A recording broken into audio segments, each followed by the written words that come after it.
Sobat muda, siapa yang tak terpikat oleh keindahan hamparan kebun teh yang hijau membentang luas, suasana tenang, udara sejuk, dan aroma teh yang khas menjadi daya tarik tersendiri bagi siapa saja yang berada di kawasan ini. Ya, Indonesia dengan iklim tropisnya yang mendukung memiliki sejumlah perkebunan teh yang tidak hanya memproduksi teh berkualitas tinggi, tetapi juga menjadi destinasi wisata yang menarik. Salah satu yang paling terkenal adalah kebun teh Kemuning di Karanganyar, Jawa Tengah. Tak hanya keindahan yang membuai indera penglihatan, ternyata kebun teh ini memiliki kisah sejarah yang panjang dan memikat loh. Suasana asri serta proses pembuatan teh tradisional yang diwariskan dari generasi ke generasi menjadikan kebun teh Kemuning sebagai salah satu destinasi wisata wajib dikunjungi, terutama untuk kalian yang butuh healing dari hiruk-pikuk perkotaan. Nah, pada episode kali ini, tim Indonesia akan mengajak sobat muda untuk mengulik sejarah dari kebun teh Kemuning yang telah ada sejak masa kolonial dan kini menjadi salah satu destinasi wisata yang tak boleh dilewatkan jika kalian berkunjung ke Kabupaten Karanganyar. Let's go! Mengulik sejarah kebun teh Kemuning bermula jauh sebelum Indonesia merdeka. Pada masa pemerintahan Mangkunegara keempat, kawasan ini telah dikenal sebagai daerah perkebunan kopi. Para pemegang apanek atau tanah jabatan sebagai gaji mengelola lahan-lahan tersebut dan menghasilkan biji kopi berkualitas. Namun, seiring berjalannya waktu, tanaman teh dinilai lebih cocok dengan kondisi tanah dan iklim di wilayah ini. Ya, masa peralihan dari perkebunan kopi ke perkebunan teh terjadi ditandai dengan masuknya para pengusaha Belanda ke Indonesia. Pada tahun 1930-an, pemilihan varietas teh yang tepat seperti Camellia sinensis serta penerapan teknik budidaya yang modern menjadikan kebun ini sebagai salah satu penghasil teh terbaik di Jawa Tengah.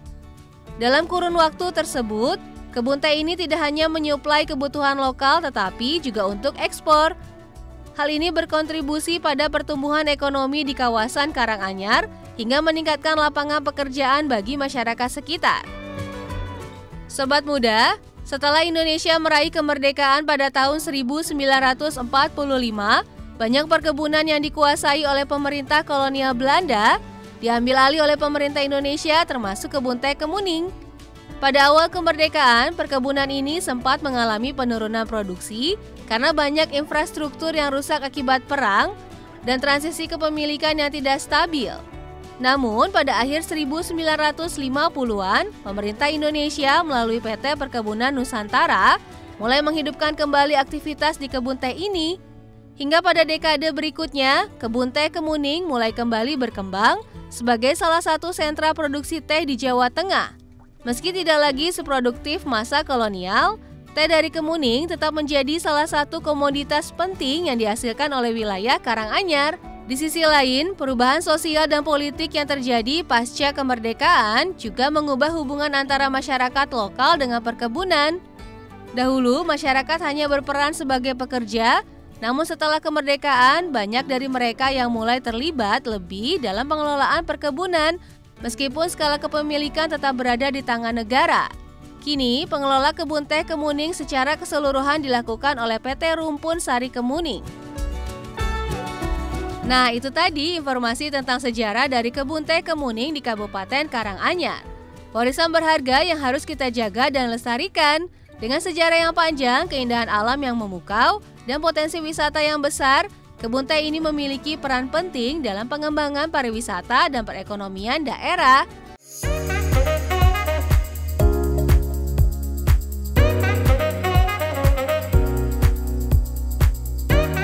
Sobat muda, jika di episode lalu kita membahas tentang sejarah kebun teh Kemuning di Karanganyar, kini sesuai janji, tim Indonesia akan mengajak kalian untuk menjelajah wisata yang ada di kebun teh Kemuning. Let's go! Selamat datang di Kemuning Sky Hills, sebuah nama yang semakin populer di kalangan para pecinta wisata alam, khususnya di Jawa Tengah.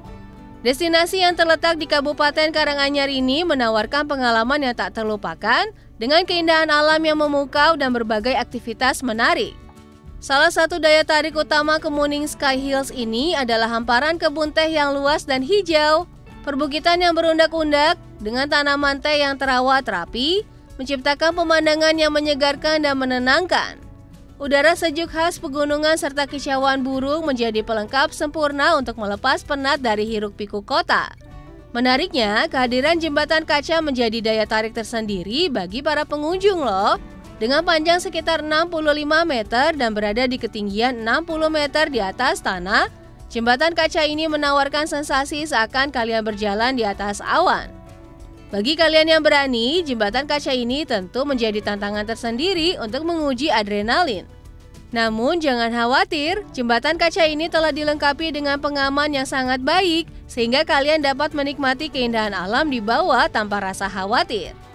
For your information sobat muda, memasuki kawasan jembatan kaca hanya boleh menggunakan kaos kaki sehingga wajib melepas sepatu atau sandal yang kalian gunakan ya. Jika kamu sendirian saat datang ke tempat ini, jangan khawatir. Karena di jembatan kaca ini terdapat petugas dan pemberi jasa foto yang siap memoto kalian di spot-spot menarik. Selain jembatan kaca, kalian juga dapat menikmati berbagai wahana lainnya loh. Ya, tepat di sebelah jembatan kaca terdapat wahana wisata lainnya yaitu Kemuning Skyview. Berada di kawasan perbukitan Kemuning, dari puncak ketinggian, kalian dapat menikmati pemandangan luas, panorama matahari terbit, maupun matahari terbenam yang memukau. Selain menyuguhkan nuansa pemandangan alam yang memukau, terdapat pula sejumlah wahana diantaranya jembatan goyang, ayunan di atas awan, dan beberapa spot swafoto dengan latar belakang perbukitan dan hamparan kebun teh yang indah. Keren kan sobat muda? Soal masuk ke wisata ini masih cukup terjangkau loh, yaitu Rp40.000 per orang. Sobat muda, tim Indonesia punya tips untuk kalian yang tertarik berkunjung ke destinasi wisata ini. Pertama, pastikan kamu datang di waktu yang tepat, yaitu di pagi atau sore hari saat cuaca cerah dan udara sejuk. Kedua, pastikan kalian menggunakan pakaian yang nyaman dan kaos kaki yang tidak licin. Terakhir, siapkan baterai dan memori gawai kalian agar dapat mengabadikan setiap momen yang ada. Selamat mencoba! Setelah puas mengunjungi kawasan wisata yang ada di kebun teh Kemuning, yuk sekarang kita bergeser untuk melihat produksi teh khas Kemuning yang terkenal tak hanya di kawasan Karanganyar tetapi juga seluruh Indonesia. Teh Gombyong Kemuning memiliki proses pembuatan yang unik dan menghasilkan cita rasa yang khas. Dimulai dari pemetikan daun teh muda yang berkualitas, dilanjutkan dengan pengeringan awal untuk mengurangi kadar air. Daun teh kemudian digulung untuk memecah struktur sel sehingga enzim-enzim dapat bekerja optimal. Proses ini menghasilkan warna, aroma, dan rasa yang khas. Setelah itu, daun teh dikeringkan kembali dengan suhu yang lebih tinggi untuk menghentikan proses fermentasi. Tahap akhir adalah pemilahan dan pengemasan daun teh yang telah siap untuk dinikmati. Sobat muda, teh hitam Gombyong dijual mulai harga Rp7.000 hingga Rp50.000. Selain dijual dengan signature kopi, terdapat juga kombinasi bahan lain seperti daun mint, teh hijau dan melati dengan cita rasa teh yang berbeda. Nah, itu tadi keseruan yang ada di kebun teh Kemuning yang sayang untuk kalian lewatkan jika berkunjung ke Kabupaten Karanganyar. Selanjutnya, kita mengunjungi destinasi wisata apa lagi ya, sobat muda?